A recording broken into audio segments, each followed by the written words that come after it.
Bonjour frères et sœurs et merci de votre fidélité. Commençons, si vous le voulez bien, par regarder le semeur. Il sème à main pleine, sans compter. Il sème largement. Il sème à la dimension de son cœur. Il sème sur tous les terrains. Et ce qui me frappe, voyez-vous, c'est que celui qui sème ne se soucie pas du rendement. Il sème sans compter. Il sème comme il aime. Pas de calcul. Il sème gratuitement. Ce qui est important, c'est la rencontre entre le grain et la terre. Et les terrains, que sont le bord du chemin, le sol pierreux, les ronces et la bonne terre, sont aussi divers et variés que les hommes et les femmes de notre planète. La force de cette parabole, c'est l'espérance qu'elle place en l'humanité.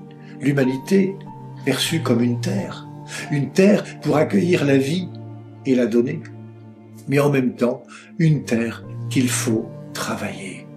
Si le semeur ne se préoccupe pas du rendement, il s'intéresse cependant au devenir du grain semé, et il insiste sur la responsabilité du terrain qui le reçoit, c'est-à-dire notre propre responsabilité. Cette responsabilité de permettre à nos terres intérieures de recevoir la semence. Aux yeux du semeur, nous avons toutes et tous la possibilité d'accueillir la grâce de son amour semé. Et la vie est un don. Mesurons-nous que Dieu ne donne pas quelque chose, mais il se donne lui-même. Il se donne aux hommes et aux femmes comme Verbe de Dieu, comme son unique parole, comme le disait l'évangéliste Jean.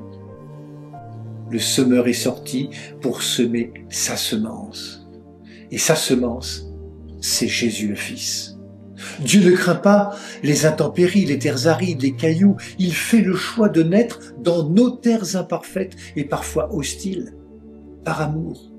Il croit que dans la platitude de nos vies, dans nos découragements spirituels et nos ratés, dans la maladie, nos médiocrités, le grain de sa parole d'amour peut trouver un petit coin de terre réceptif. C'est ce qui s'est passé dans le cœur de Marie qui a donné toute sa place dans son cœur à la parole du Seigneur. Marie, cependant, retenait tous ces événements et les méditait dans son cœur. Frères et sœurs, comme elle, ouvrons nos cœurs et nos intelligences à la parole du Seigneur toujours semée, alors tout devient possible. Bonne journée à toutes et à tous, prenez bien soin de vous et des autres.